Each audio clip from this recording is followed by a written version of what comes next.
how these chatbots, how some kids are getting very, very personal with them, talking to chatbots about their personal lives, about things that are going on in their lives, and how that can be used against you, surprisingly. About how AI is collecting data, using it, and even selling it. The chats that you do, every single thing that you type, they're collecting it to companies and selling it to other companies. And then how AI is being used as in facial recognition, in medicine, even in war. Everything that's happening in the world nowadays, there's so much AI in that. It's a huge setback, is what I'm trying to get at. There's this whole conversation about AI stealing others' work, about blindly trusting AI, about AI making decisions, ethics. Think about driving cars, self-driving cars. AI knows when you're about to get into a car crash. It knows that if it turns, it's going to hit the pedestrian, kill the pedestrian. If it doesn't, you're going to die. How does AI make the decision? You see what I'm trying to get at over here. It's a very deep topic. I'm just giving you an idea of what's out there, where this is not going to be the focus of today's talk. The focus of today's talk is you. How do you use AI? So number one, should you trust it? I mean, obviously, this one.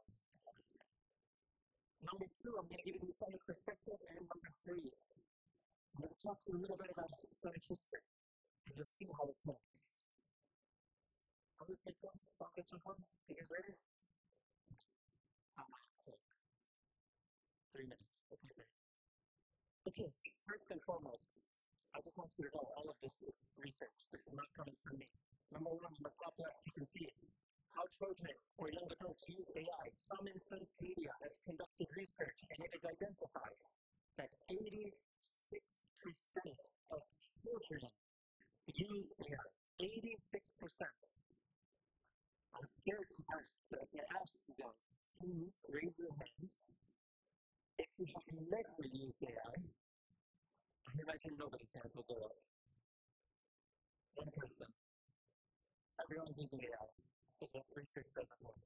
Number two, one-third, meaning 33% of you guys, if there's 50 of you in the room, about 16 of you guys, use AI to talk to AI about something very serious, very personal.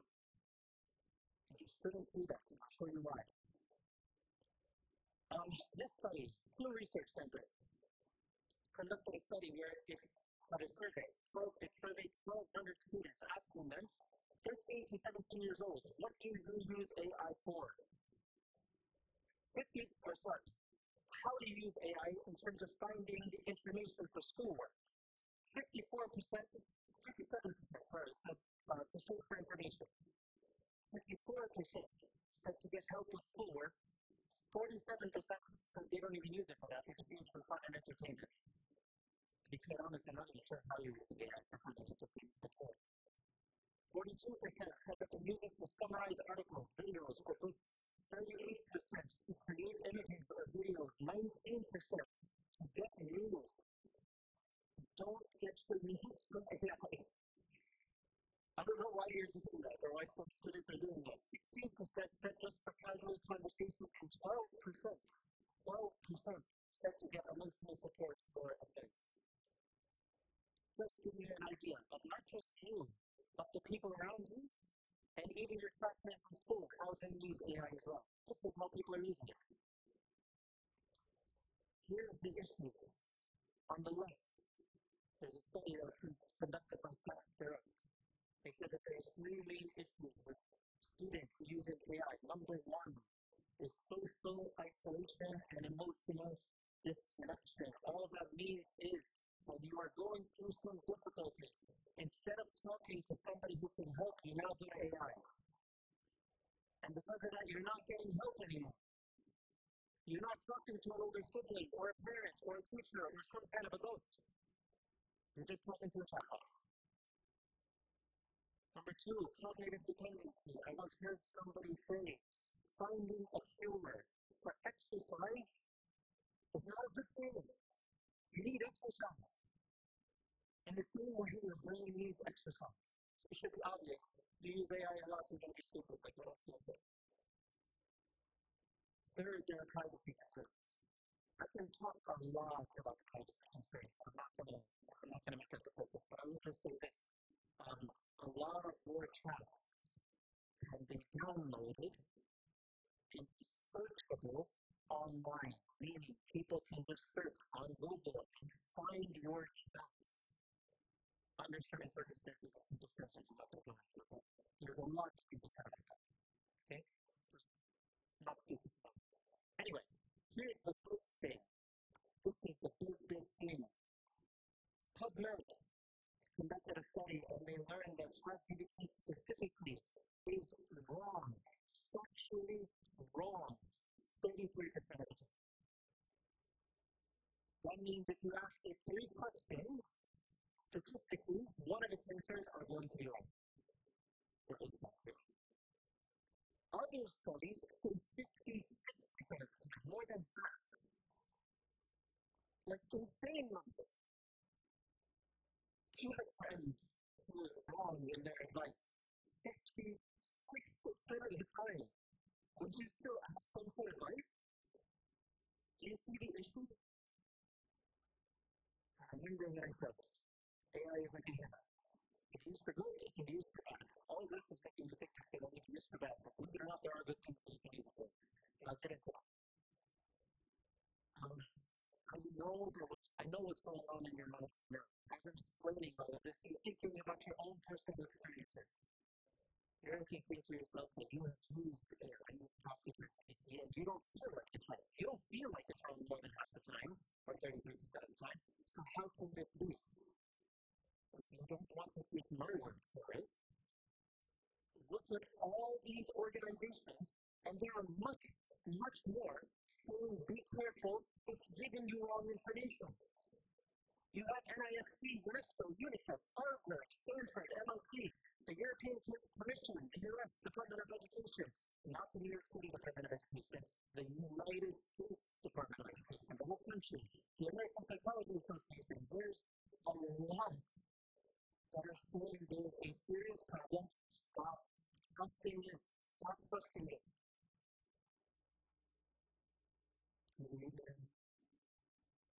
I was actually contemplating if I should show you examples of where it's wrong. I felt like this was wrong. Do you believe in this or not? Okay. So frequent trace trusting, we're done with that. What is the answer to that question? Thank you. No, please don't trust it. Okay, now let me give you the Islamic perspective. On the very top left, AI can be used for good or bad. Like a hammer, AI is a tool that can be used for good or bad. Just if I had to give you one sentence, don't ask AI to do what your brain is supposed to learn. That's kind of the golden rule. So on the left, using it for good reasons. Number 1, AI tutor, writing emails, fixing grammar, data entry, coding. Or if you're looking to do research, you can treat that as a sort of starting point. Or you can use it for translation. There's a lot of things that AI is doing that's very good. On the right, though, don't ask it the same questions. It should be obvious why now. You're thinking to yourself that you're going to build a relationship with Allah, and you're going to do that with a chatbot that is wrong more than half the time. Don't ask big questions about a sin. Any kind of unverified information. If you want to ask it for information, it's fine, but just ask it where it's getting the information from. You want me to tell you where AI usually gets this information from? You'll be surprised. You think it's getting it from research sites and journals. It's not. Most of the time, it's getting it from social media, like Reddit or Instagram. People post things, it just reads all the posts, and then it gives you the answer. Is Instagram always giving you factual information? No, that's the issue. Don't use AI for plagiarism and cheating. That should go without saying. If your teacher is giving you something on the assignment and you're using AI as a shortcut, that should be obvious from the beginning. Treating AI like a friend or an adult or sharing private information. Do not break your name, your address, your email address, your birthday, your family's information. Any kind of secrets that you feel are worthwhile, worth keeping safe. Don't share any of that stuff with them. It's a huge problem if you do that. Let me give you some ayat and some hadith that should really give you some perspective on how you should and shouldn't be using it. Number one, of all the ayat and all the hadith that I'm going to give you today, this is the most important. Allah is telling you, you are my creation. I know what's best because you are my creation. This is what's best. فاسألوا أهل الذكر إن كنتم لا تعلمون. If you don't know something, just ask somebody who does. Not expert. Sorry? It is not a problem. You cannot ask it those kind of questions. Listen, I can go very deep into this, why this is a problem, or why you should actually do this, but I'm just trying to give you an overview. Take my word for it, please. Here's some more. Rasulullah said, this is indeed, among the signs of the hour are that knowledge shall be raised up and ignorance shall be rampant. Is it obvious now how this is going to happen, knowing what you know now about AI? If you ask AI to generate some kind of essay, to write something for you, you post it somewhere, and then somebody else comes and asks AI the same question, and it searches online and it finds that essay, and it uses that as a source. What kind of nonsense is that? This is how this happens. Another hadith. Zayd ibn Thabit said, I heard Rasulullah said, may Allah brighten a man who hears a hadith of mine, memorizes it, and passes it on to others. This is to say that we have a tradition, and I'm going to get into this when I get into the Islamic history, a tradition and an identity of knowledge, of learning, and the Rasulullah is praising that. That's who we are. You don't know it, but our identity as Muslims, our history is that of people of knowledge. That's what we did. This hadith kind of gives you an idea of that. Rasulullah said, anyone who hears something of mine and memorizes it, does not rely on chatbots whenever the heck they need any kind of information. Memorizes it, may Allah break it in their faces. Another hadith. Rasulullah said, الدين النصيحة. Religion is to be good. The religion is to give good counsel. Why did I put this here? How does it relate to AI? Some of you are going to AI asking it very personal questions because you have some difficulty in your life. I'm not negating the difficulty, but understand our religion is a religion where we look out for one another. If you're having some difficulty, you have to be able to feel like there's somebody you can go to.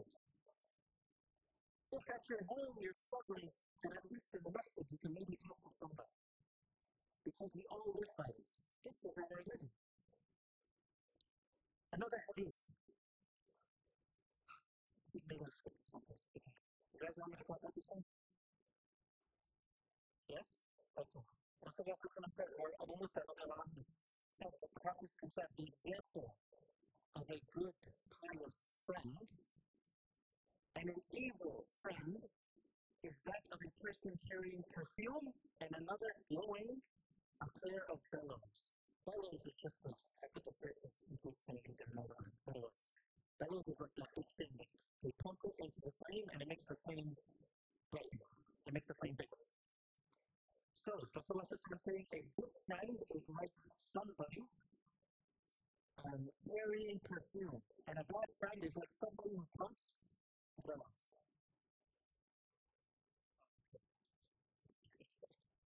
Okay, so in blue is the one carrying the musk. The one who's carrying the musk will either give some perfume as a present, or will buy some from him, or you'll get a good smell from him. Either he's going to give it to you, or at the very least, just by being next to him, it's going to rub off on him. Whereas, the evil one, but the one who is blowing a pair of bellows will either burn your clothes or you will get a bad smell from him. He's either going to correct you, or at the very least, it's going to rub off on you. Again, this is to say that this is who we are. This is what we aspire to. Every one of you should be friends, good friends to your friends, such that if they have difficulty or trouble, they go to you, they don't go to the capital. Is that clear? Does that make sense? Good. That's not what I said. This is regarding feeding. Using it when your teacher is giving you an assignment. Rasulullah said, the signs of a hypocrite are three. When he speaks, he lies. When he promises, he breaks it. And if you trust him, he betrays. How would your teacher feel if they knew the assignment that you're submitting is from me? Would they accept that? Would they accept that? Yes or no? Yes or no? No. There is a trust there. You are breaking. That doesn't mean that you're a hypocrite, but that means that you're following in their footsteps. And so Allah will speak to you on the day of judgment as if you have committed the same crime that they have committed. Is that clear? Any questions about the Islamic perspective? Should I go back to this? I don't want to explain it. Is this all clear? Does this all make sense? Okay, last one. Islamic history. I'm going to tell you some stuff that I'm pretty sure nobody in the world has heard before. And I'm going to be honest with you. It kills me that no one in this room has heard much of what I said. What I'm about to say. Islamic history. How does Islamic history relate to Islam? First and foremost, understand this. There is no history that is greater than Islamic history. Neither American history, nor Asian history, nor European history, nor any ancient civilization, no history is greater than Islamic history. And I swear, if I had time, I could explain to you why in like 3 hours. It would take me so long to explain to you everything that's so wonderful and amazing about Islamic history. And it is a disaster that we don't know it. You have the greatest history of humankind and you don't even know it. I was going to put some quotes up here from nuns, from professors at Harvard and Yale. I was going to share all this with you where they say Islamic history is the greatest. And it's a shame that you don't know it. Look at this. I'm sorry, Mr. Blurry. Over here you have Saudi Arabia, Yemen, Egypt, Libya, Morocco, Tunisia, Spain, all the way on the top of there is Turkey and Syria, Lebanon, Palestine, Iran, all the way down to India and China. This was Islam 100 years after the Prophet. The Prophet died, and about 90 years after he died, this was the Islamic Empire. Did you know that? 2/3 of the known world was under Islam. Did you know that? Yes or no? Islam had no counterpart. America, Russia, America, China. Islamic Empire had no other. There was no other. It was just the Islamic Empire. Did you know that? Let's talk to them. Yes or no? You know that. Did you know that? Answer me honestly. I can go into it. Go ahead. Pardon? No, this is not the Ottoman Empire. This is called the Umayyad Empire. The Ottoman Empire, very good. The Ottoman Empire was 100 years ago. It collapsed. Here's some things that you should know. This is our history. Please learn this. Everyone in the room, know it. If you're Desi, if you're Turkish, if you're African, if you're European, Spain, and we went all the way up later on. This is for some 100 years later, but later on we went all the way up into Europe. Belgium was under the Islamic Empire. This is all Islam. All of it. What happened? I'm not going to tell you that. It's not relevant to our conversation today. But I want you to know that the capital city was in Baghdad. It was called the Round City. In Arabic, they called it Medina al-Salam, the city of peace. Not some weird name like New York, like nobody knows it.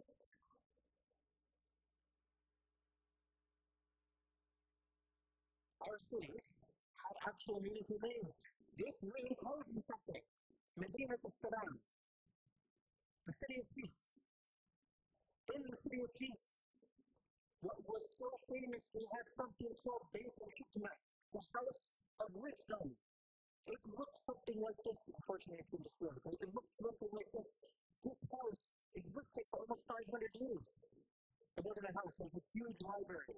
Hundreds of thousands of books. Where did it come from? Peace. Hundreds of thousands of books.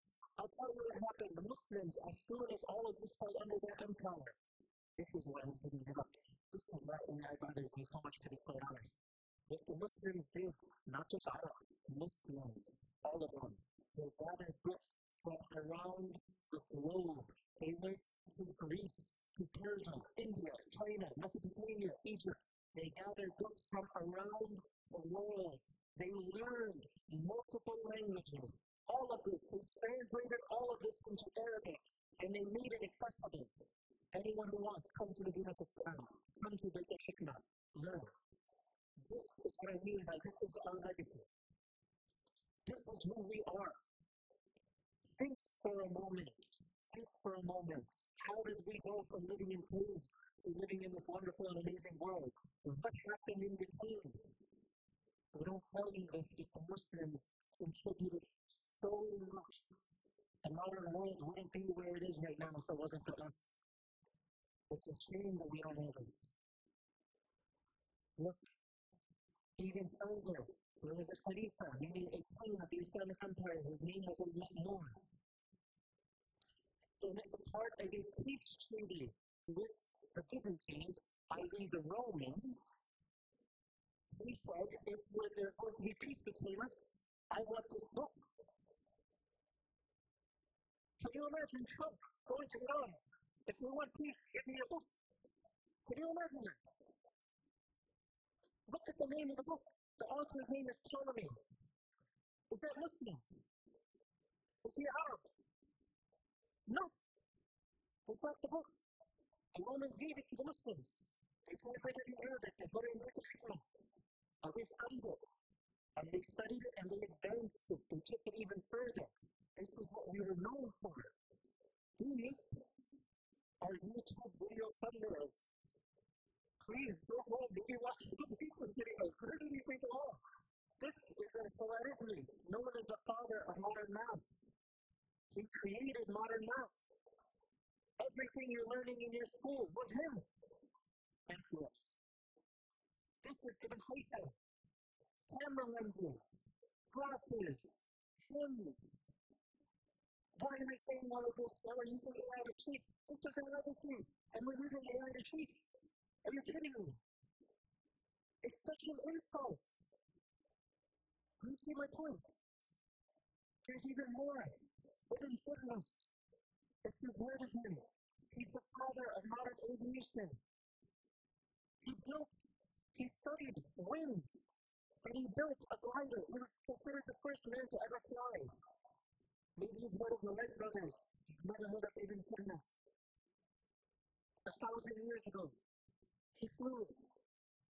They have a statue of him in Baghdad today, in their airport. This is actual statue today. Ibn Fitness. He also studied so much about the planets. This is a planetarium that he built. He was studying the solar system. Did you know that about half of all the stars that you see in the sky today have Arabic names? How did that happen? Till today. This is the Big Dipper. Do you guys know the Big Dipper? Every star in it is an Arabic name. Wow. I'm not going to even explain what this was. This is the way that people were using numbers before the Arab. Roman numerals. Maybe you've seen them before. And the Arab, or not the Arab, but the Muslims, just like everything else they did, they studied everything around them. They found that in India they had other ways of numbering, other numbering systems. And it became known as the Arabic numerals. One of the Arabic numerals, number 8.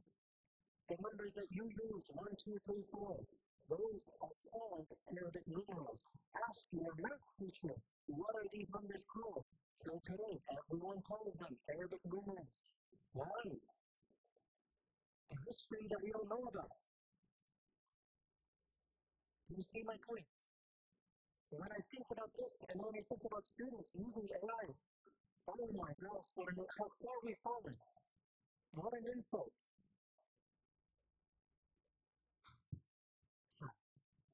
If you want to think about history, I'm going to leave you with one last hadith.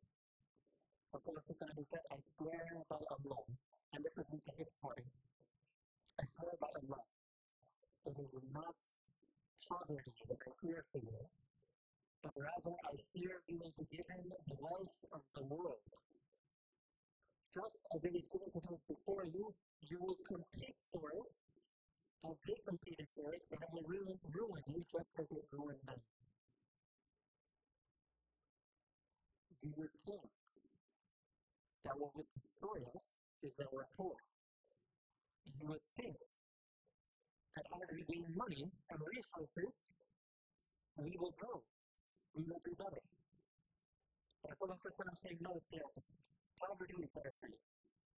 Because once you have certain things at your disposal, you use them in wrong ways. If Rasulullah was alive today, we would question you about Allah himself. That's what this guy had to say.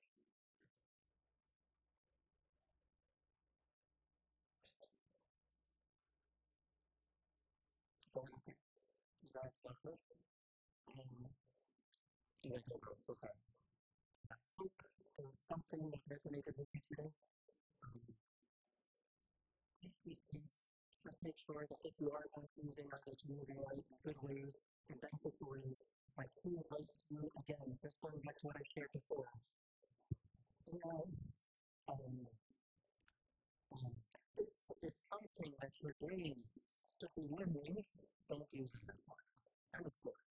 If you want to use it for research, just ask it for the source and then give them the source. Is that all for you?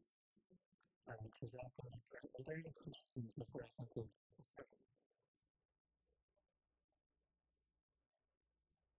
What is it? How did it start? Listen, I'm going to be honest with you, okay? Can I give you some of my thinking? I'm so passionate about Islamic history. Think about it yourself. If you had to go somewhere and give a talk about AI, would you ever think to talk about Islamic history as part of it? I already know it's too fast. So I don't know if I want to go into it, but I'll just tell you this. Take my word for it. There are serious researchers in so many different universities still today studying how it happened. Till today, they can't give a reasonable explanation. For us, it's clear this is a miracle, and honestly, if you study history, you will see there's nothing that's ever happened like this, ever. It is a clear miracle.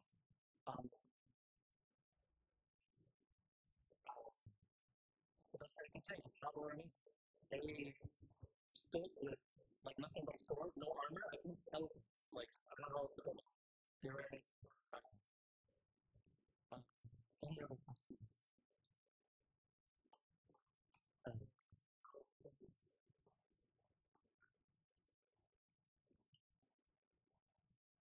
Wait. Sure. those are. So, yes. So, so I mean, like I said, like for that very inspirational, very good speech, lecture to the boys and always been looking forward to this discussion. And I feel about the right shoots of very good press. And I'm sure there will be a lot to digest and critics, inshallah. And we do look forward to get this feedback for the more of these discussions. And alhamdulillah, this is the boys are very engaged, they were very attentive. And thank you for coming to the نصير بمكاتب وتقول efforts in the community. For this, inshallah, we have come through. We can either go back home or you can play. There's going to be food ready in the basement in about 15 to 20 minutes. So if you guys want to go for back and play, inshallah, you guys can do. But please be mindful of the time. We will come back and just let you know that there's food to do, inshallah.